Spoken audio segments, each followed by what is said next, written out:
Hello dear viewers, আজকের এই ভিডিওতে আপনাদেরকে স্বাগতম। আজ সকাল থেকেই আকাশের চেহারা একটু ভিন্ন রকম।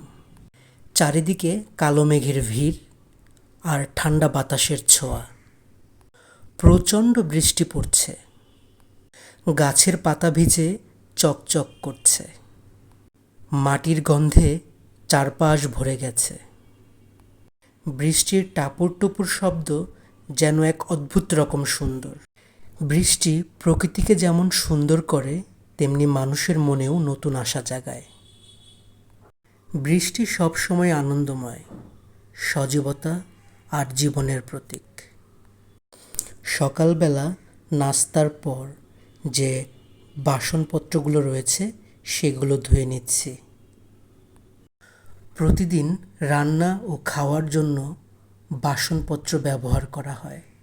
সেই বাসনপত্রগুলো ধোয়া অত্যন্ত জরুরি।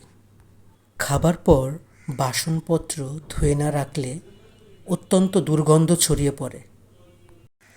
আগে অনেকেই ভাবতেন বাসার কাজ শুধুমাত্র মেয়েদের দায়িত্ব, কিন্তু বর্তমান যুগে ছেলে মেয়ে সবাই মিলে বাসার কাজের দায়িত্ব সমানভাবে ভাগ করে নেওয়া উচিত।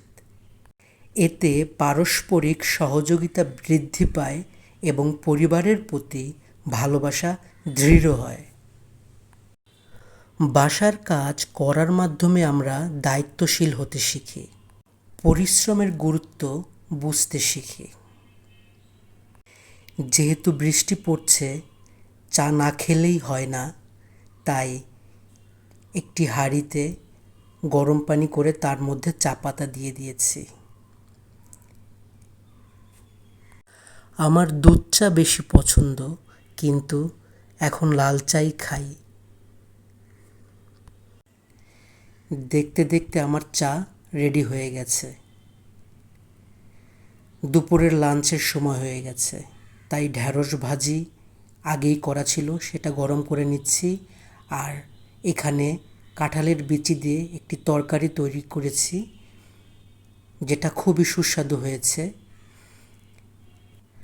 আমার স্ত্রী লাঞ্চ করতে বাসায় এসেছিল, এখন সে আবার অফিসে ব্যাক করছে। সকালে যেহেতু প্রচণ্ড বৃষ্টি হয়েছিল, তাই কাদা জমে গিয়েছে। দুপুরের খাবার দাবার শেষ, এখন আবার বাসনপত্র ধোয়ার পালা। আমাদের মা বোনদের অধিকাংশ সময় কাটে বাসার কাজে, যার কোনো শেষ নেই। ভোর থেকে রাত পর্যন্ত তাদের রান্না, কাপড় ধোয়া, ঘর পরিষ্কার, শিশুদের দেখাশোনা এবং পরিবারের সবার চাহিদা পূরণে ব্যস্ত থাকে। এই কারণে তারা নিজের জন্য সময় পায় না। মা ও বোনেরা নিজেদের স্বপ্নকে পেছনে ফেলে সংসারের দায়িত্ব পালন করে। অনেকে পড়াশোনা করতে চাইলেও সময়ের অভাবে তারা তা করতে পারে না। আস্তে আস্তে সন্ধ্যা হয়ে গেল।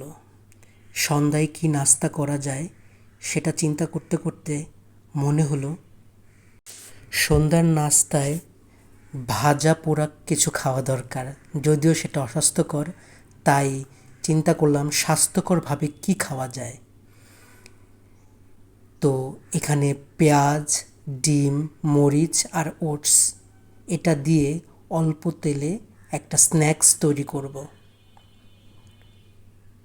এখানে ডিমের সাথে ওটস মিশিয়ে নিচ্ছি।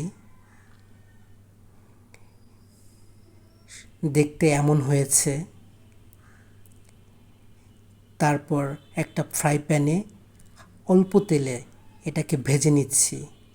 তৈরি হয়ে গেল সুস্বাদু স্ন্যাক্স, সাথে পেয়ারা ছিল। ধন্যবাদ আমার ভিডিও দেখার জন্য।